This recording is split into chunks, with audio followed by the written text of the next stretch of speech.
Hello friends, आज का हमारा वीडियो का टॉपिक है वेक्टर्स। एक्चुअली वेक्टर ये मोशन इन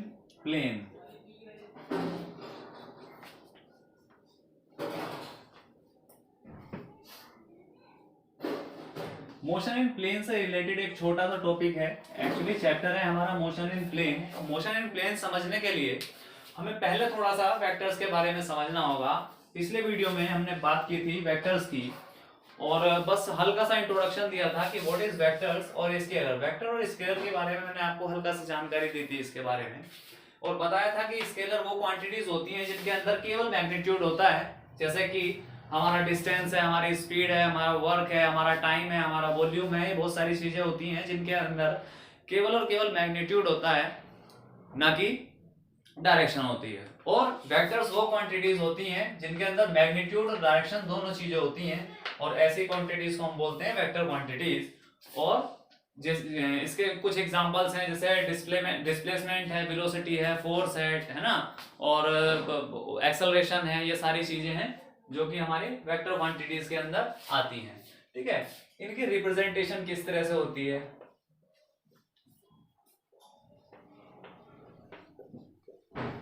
रिप्रेजेंटेशन अगर बात करते हैं स्केलर की,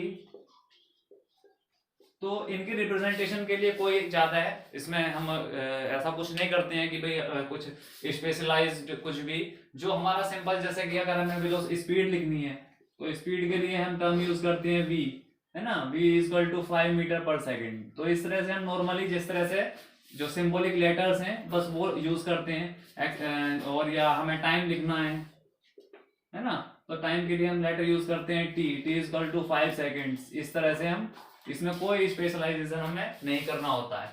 लेकिन अगर हम बात करते हैं वेक्टर्स की, तो वेक्टर को हम किस तरह से रिप्रेजेंट करते हैं? वेक्टर को रिप्रेजेंट करने के लिए, जैसे कि वेलोसिटी है, तो बेटा वेलोसिटी रिप्रेजेंट करने के लिए हम एक स्पेशल चीज जैसे कि v है, वेलोसिटी के लिए लेटर v यूज करते हैं जैसे स्पीड के लिए करते हैं। लेकिन इसके ऊपर एक वेक्टर, ये एरो बना देते हैं, कि एरो का साइन आ जाता है, जिससे हमें पता चलता है कि ये क्वांटिटी जो है एक वेक्टर क्वांटिटी है। और यहाँ हम इस एरो से हमें पता चलता है कि ये जो है स्पीड नहीं है, ये क्या है, ये वेलोसिटी है। अगर बिना एरो के लिखा हुआ है तो वो क्या होता है, स्पीड होता है, और एरो के साथ लिखा हुआ है तो वो क्या होता है, दैट्स वेलोसिटी। और इस समय हम इसे लिख सकते हैं velocity is equal to 5 metre पर सेकेंड नॉर्थ या साउथ या ईस्ट या अपवर्ड्स या डाउनवर्ड्स या बैकवर्ड्स या फॉरवर्ड, जो भी कुछ है हमें यहाँ डायरेक्शन देनी होती है। और यहाँ हमें पता चलता है कि ये क्या है, ये वेलोसिटी है। तो इस तरह से हमें रिप्रेजेंटेशन पता चल गई है कि भाई किस तरह से हम स्केलर या वेक्टर्स को रिप्रेजेंट करते हैं। ठीक है, स्केलर के लिए कोई स्पेशल ट्रीटमेंट नहीं करना होता है, बस वेक्टर्स के लिए हमें क्या करना होता है बेटा, एक एरो बनाना होता है उस चीज के ऊपर। अब जैसे कि फोर्स है, हाँ, फोर्स फोर्स फोर्स कैसी क्वांटिटी है, एक वेक्टर क्वांटिटी है। तो फोर्स के ऊपर हम एरो लगाएंगे, force is equal to 5 newton, है ना, वो 5 बार बार निकल रहा है, ठीक है ना, ईस्ट, ठीक है, किस डायरेक्शन में है, इस डायरेक्शन में है। ठीक है, तो अगर बाई चांस देखिए फोर्स, चलो मैं थोड़ा सा और समझा दे रहा हूं कि फोर्स वेक्टर क्वांटिटी है, तो क्यों वेक्टर है, कैसे वेक्टर है? बाई चांस 5 न्यूटन का फोर्स इस डायरेक्शन में लग रहा है, 3 न्यूटन का फोर्स इस डायरेक्शन में लग रहा है ऑन एन ऑब्जेक्ट, कोई ऑब्जेक्ट है, तो इस ऑब्जेक्ट पर नेट फोर्स कितना होगा? नेट फोर्स होगा बेटा 5 माइनस 3 इक्वल टू 2 न्यूटन। तो माइनस क्यों आया? एक्चुअली तो दो, अगर मैं सिंपल बात कहूं कि किसी ऑब्जेक्ट पे दो फोर्स लग रही है, एक 5 न्यूटन है, एक 3 न्यूटन है, तो उस पर टोटल फोर्स कितना है? आप कोई भी नॉर्मली आदमी बताएगा 5 प्लस 3 इक्वल टू 8 न्यूटन। लेकिन नहीं, 8 न्यूटन नहीं होता, हमें पता होना चाहिए कि किस डायरेक्शन में लग रहे हैं। अगर ये अपोजिट डायरेक्शन में है तो माइनस होंगे, और अगर इस ऑब्जेक्ट के ऊपर दो फोर्सेस 5 न्यूटन और एक फोर्स है 3 Newton in the same direction apply हो रहे हैं, तो इस समय नेट फोर्स जो होगा वो कितना होगा? 5 प्लस 3 इक्वल टू 8 न्यूटन। तो इस वजह से, क्योंकि फोर्स में डायरेक्शन की जरूरत पड़ती है, हमें पता होना चाहिए कि किस डायरेक्शन में फोर्स है, तभी हम इसे सही तरीके से कैलकुलेट कर सकते हैं या सही तरीके से बता सकते हैं। इस वजह से इसे हम कैसी क्वांटिटी बोलते हैं? वेक्टर क्वांटिटी बोलते हैं। तो ठीक है, अब बात करते हैं बेटा इनके एडिशंस की और सबट्रैक्शंस की।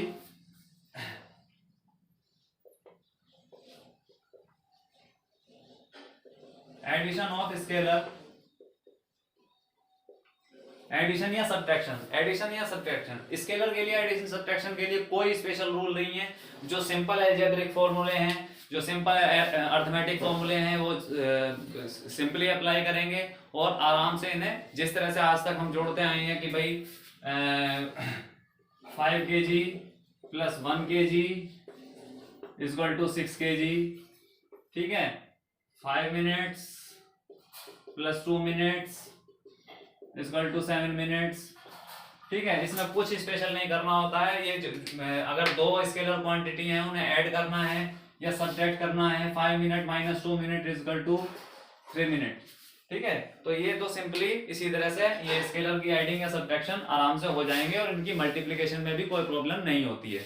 जिस तरह से हम पहले से मल्टीप्लाई करते आ रहे हैं उसी तरह से अब भी यहाँ पे मल्टीप्लाई करते रह सकते हैं आराम से। लेकिन अगर हमें ऐड करना हो वेक्टर क्वांटिटीज को, एडिशन ऑफ वेक्टर्स,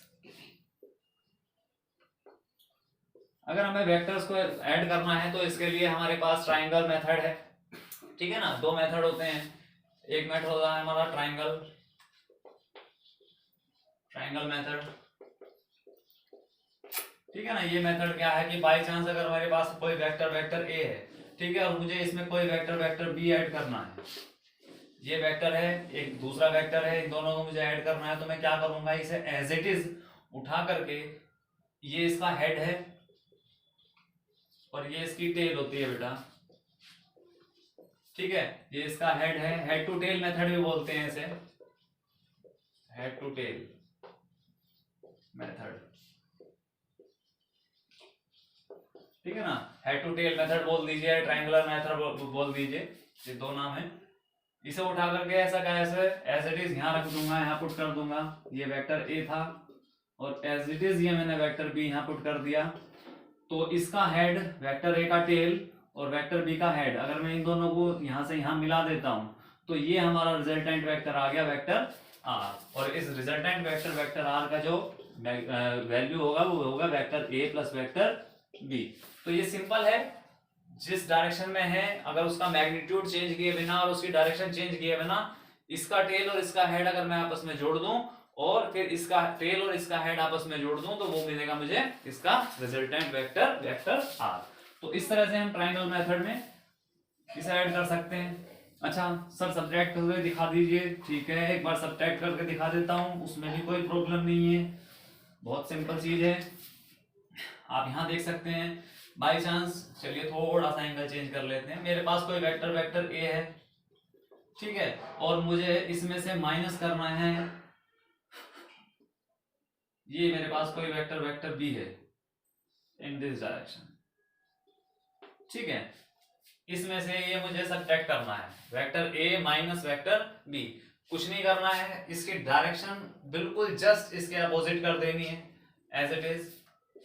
ये वेक्टर ए था इन दिस डायरेक्शन, ठीक है, मुझे पहले से आप यहाँ ऐड कर दीजिए इस तरह से, ये तो हो गया। अगर मैं इसे जोड़ देता हूं तो ये तो आ जाएगा vector R equal to vector A plus vector B, ये तो आ गई इसकी वैल्यू, लेकिन मुझे vector A plus vector B नहीं चाहिए, मुझे क्या चाहिए, माइनस वेक्टर बी। तो माइनस के लिए मैं इसे उठा करके यहाँ के बजाय इसकी अपोजिट डायरेक्शन में ले जाऊंगा और इसे यहां पुट कर दूंगा, तो ये हो जाएगा माइनस का वेक्टर बी और ये हो गया वेक्टर ए। और अगर मैं इसकी टेल और इसका हेड ऐड कर देता हूं तो यहां मिलेगा मुझे वेक्टर आर, और इस कंडीशन में ये जो होगा ये होगा vector A minus vector B. क्या इतनी बात क्लियर है? ये समझ में आया ट्रायंगल मेथड? ओके, अगर ये समझ में आया तो बहुत बहुत अच्छी बात है। इसके बाद एक सेकंड मेथड होता है हेड टू टेल मेथड, ये बोलते हैं। इसका एक दूसरा मेथड होता है बेटा पैरेललोग्राम मेथड। कौन सा मेथड? Parallelogram method. आप सभी लोग जानते हैं पैरेललोग्राम, छोटी जूनियर क्लासेस से पढ़ते आ रहे हैं पैरेललोग्राम क्या होता है। नंबर 2,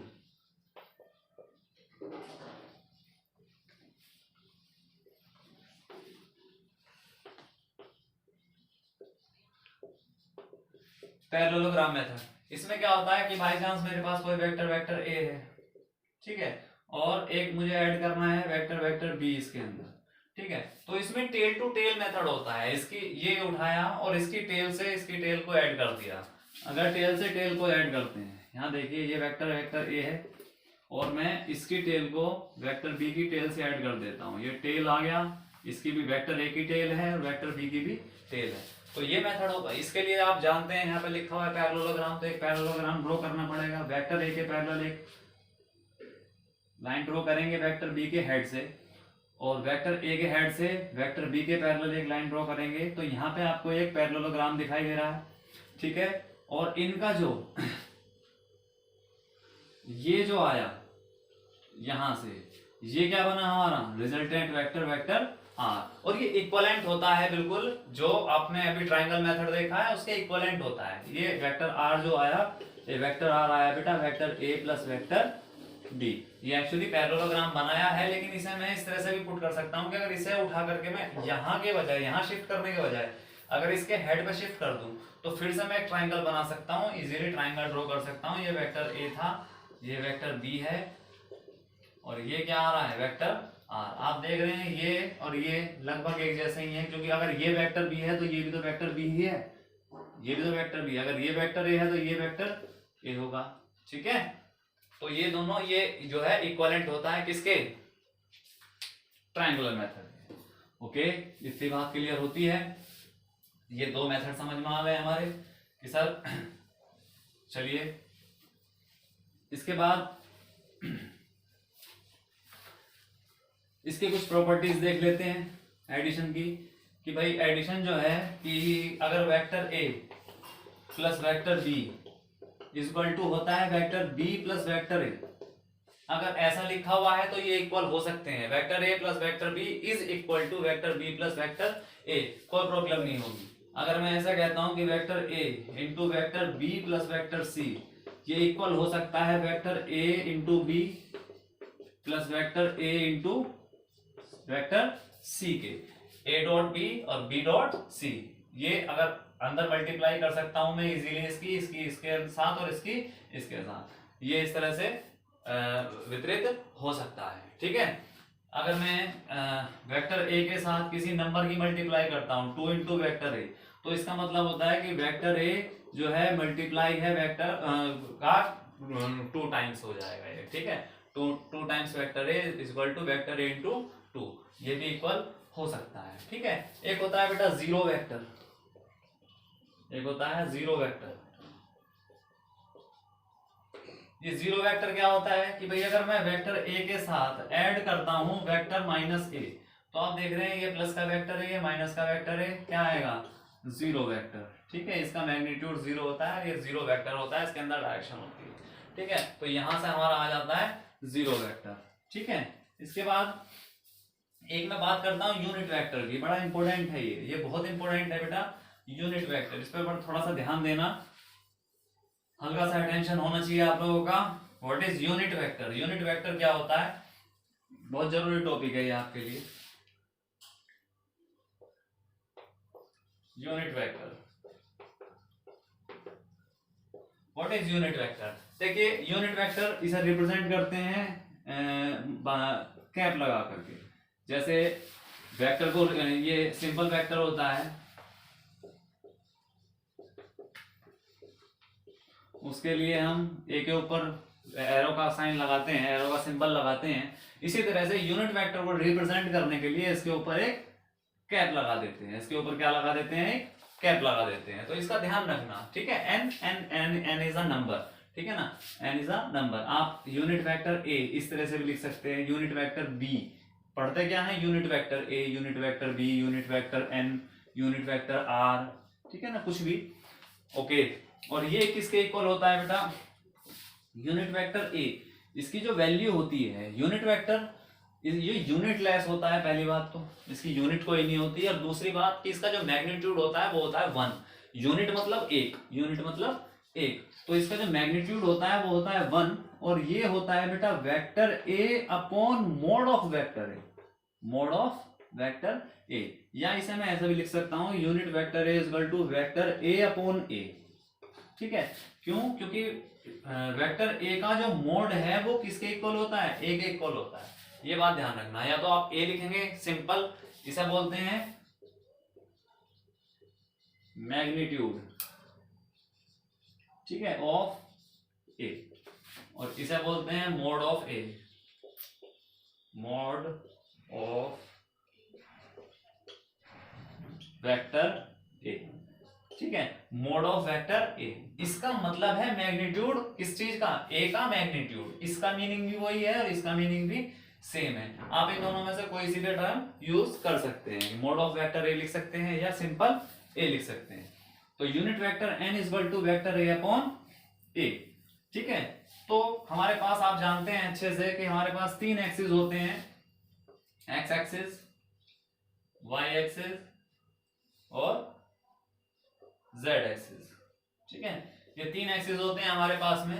तो अलोंग एक्स एक्सिस हमारे पास एक यूनिट वेक्टर होता है वेक्टर आई, वाई एक्सिस के अलोंग हमारे पास यूनिट वेक्टर होता है जे, और जेड एक्सिस के अलोंग हमारे पास यूनिट वेक्टर होता है के, ठीक है। अब आप जानते हैं कि ये तीनों के तीनों एक दूसरे से परपेंडिकुलर डायरेक्शन में होते हैं, तीनों एक दूसरे के 90 डिग्री एंगल्स पर होते हैं। ये आई, ये जे, ये के, ठीक है। आई, जे और के बाहर की तरफ होगा या अंदर की तरफ होगा। नॉर्मली हम मोशन इन प्लेन की बात कर रहे हैं, तो प्लेन के दौरान हम मोस्टली आई और जे के बारे में बात करेंगे, ठीक है। हो सकता है जे और के में आ जाएं, ये वाले दो आ जाएं, या हो सकता है के और आई आ जाएं, किसी भी कोई से भी दो हम यूज करेंगे। क्यों? क्योंकि मोशन इन प्लेन की बात कर रहे हैं।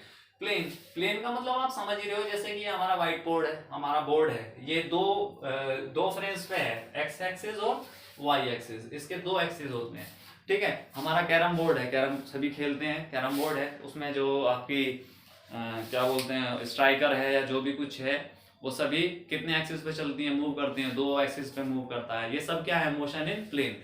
तो मोशन इन प्लेन समझने के लिए हमें सबसे पहले जरूरत थी वेक्टर्स के बारे में जानने की, ठीक है बेटा। हमें सबसे पहले जो है इन वेक्टर्स का जानना बहुत ज्यादा जरूरी था, ठीक। तो अगर हम बात करें कि मैग्नीट्यूड अगर हमें निकालना हो किसी का भी, ठीक है, तो मैं एक बार बता दे रहा हूं आपको। देखिए यहाँ पे हल्का सा जरा सा और देख लीजिए कि एक वेक्टर है वेक्टर ए, एक सेकंड वेक्टर है वेक्टर बी, ठीक है, और इसका जो रिजल्टेंट है वेक्टर आर। आप देख रहे हैं यहाँ कितना डिग्री का एंगल बन रहा है? 90 डिग्री का एंगल बन रहा है। तो वेक्टर आर क्या होगा बच्चे? Vector R should be equal to vector A plus vector B. लेकिन मैग्नीट्यूड ऑफ वेक्टर आर क्या होगा? मैग्नीट्यूड ऑफ वेक्टर आर जिसे हम बोलते हैं आर, वो कितना होगा? आप देख रहे हैं कि अगर ये यहाँ 90 डिग्री का एंगल है, तो अब यहाँ पाइथागोरस लगाएंगे, R square is equal to A square plus B square, R square is equal to A square plus B square. तो R is equal to under root A square plus B square. ये क्या आ गया हमारा? Are. Are का मतलब क्या है? Mode of vector are, यानी कि इसका मॉडुलस आ गया, यानी कि आर आ गया, यानी कि इसका क्या आ गया? मैग्नीट्यूड आ गया, ठीक। ये कौन सी डायरेक्शन में है? ए एक्स। ये कौन सी डायरेक्शन में है? बी वाई, ठीक है, वाई डायरेक्शन में है, ठीक है। तो अगर मुझे इसकी क्या निकालनी है, ठीक, देखिए एक्स एक्स के अलोंग अगर मैं यहाँ बात करता हूँ, अभी अभी मैंने आपको दिखाया था कि एक्स एक्सिस के अलोंग कौन सा कोऑर्डिनेट होता है? आई। वाई एक्सिस के अलोंग जे कोऑर्डिनेट होता है। तो ए एक्स जो होगा वो होगा बेटा ए आई, और बी वाई जो होगा वो होगा बेटा बी जे। इस तरह से लिख सकते हैं इसे हम, ठीक है ना, या बी वाई जे, ठीक, ओके। अच्छा, अगर एंगल 90 डिग्री का ना हो, इन दोनों के बीच एंगल 90 डिग्री का ना हो, अभी अभी जो मैंने यहाँ पे आपको दिखाया मैग्नीट्यूड निकाल करके कि भाई ये 90 डिग्री का एंगल आ रहा था यहाँ इस तरह से, ये एंगल 90 डिग्री का है। अगर ये एंगल 90 का ना हो तो क्या होगा? ठीक है, देख लेते हैं एक बार, उसे भी चेक कर लेते हैं, और इसके बाद में यहाँ वेक्टर आज हम फिनिश करेंगे, और कल नेक्स्ट वीडियो में हम जो है अपना मोशन इन प्लेन स्टार्ट करेंगे, ठीक। ये वेक्टर ए है, ये वेक्टर बी है, और ये किसी एंगल थीटा पे रखे हुए हैं, ठीक है। तो इसमें हम एक पैरेललोग्राम ड्रॉ करते हैं, इस तरह से करते हैं। यहाँ एक खींचा, ये वेक्टर आर आया। अब इस वेक्टर आर की वैल्यू निकालनी है, यहाँ से ये पूरा डेरिवेशन है, उस सब की जरूरत नहीं है, मैं आपको डायरेक्ट बता देता हूँ कि या देखिए वेक्टर आर तो होगा, vector R is equal to vector A plus vector B, ये तो ठीक है। चलिए, लेकिन क्योंकि यहाँ पे एंगल थीटा आ रहा है 90 डिग्री नहीं आ रहा है, मुझे नहीं पता कितने डिग्री का है, तो आर की जो वैल्यू होगी R is equal to under root A square plus B square plus 2ab cos theta, ये इसकी वैल्यू होती है। ठीक है, अगर ये 90 डिग्री कर दें आप, यहाँ देखिए अगर मैं कहूँ कि ये 90 है तो ये कितना हो जाएगा cos 90 की वैल्यू 0, और 0 तो ये सब क्या हो जाएगा 0, अगर वो सब 0 तो ए स्क्वायर प्लस बी स्क्वायर वापस से वही चीज आ गई जो अभी अभी दिखाई थी मैंने। ठीक, तो अब यहाँ पे जो भी एंगल आपको गिवन है, अगर ये 30 डिग्री पे रखे हुए हैं, 45 डिग्री पे रखे हुए हैं, 60 डिग्री पे रखे हुए हैं, किसी भी एंगल पे रखे हो, वो एंगल आप यहाँ पुट करेंगे तो इससे आपका रिजल्टेंट निकल करके आ जाएगा। यहाँ डायरेक्शन अगर आपको चाहिए, अगर आपको डायरेक्शन निकालनी है तो tan theta is equal to b sin theta tan phi, direction होती है tan फाई। फाई कौन सा, ये वाला एंगल अगर फाई है, इसे आप फाई मान लीजिए, कुछ भी मान सकते हैं। ठीक है, b sin theta upon a plus b cos theta. Theta वो एंगल है जो दोनों वेक्टर्स के बिटवीन बन रहा है, और फाई वो एंगल है जो डायरेक्शन हमें रिजल्टेंट की दिखानी है कि किस डायरेक्शन में हमारा रिजल्टेंट जा रहा है। ठीक है, यहाँ a और b की वैल्यू पुट कर देंगे, थीटा की वैल्यू पुट कर देंगे, तो इस तरह से हम डायरेक्शन कैलकुलेट कर सकते हैं और यहाँ से हम इसका रिजल्टेंट कैलकुलेट कर सकते हैं। तो आई होप सभी को समझ में आया होगा अच्छे से, उम्मीद करता हूँ। अगर पसंद आया हो तो वीडियो सब्सक्राइब करें, लाइक करें, शेयर करें। Thank you very much.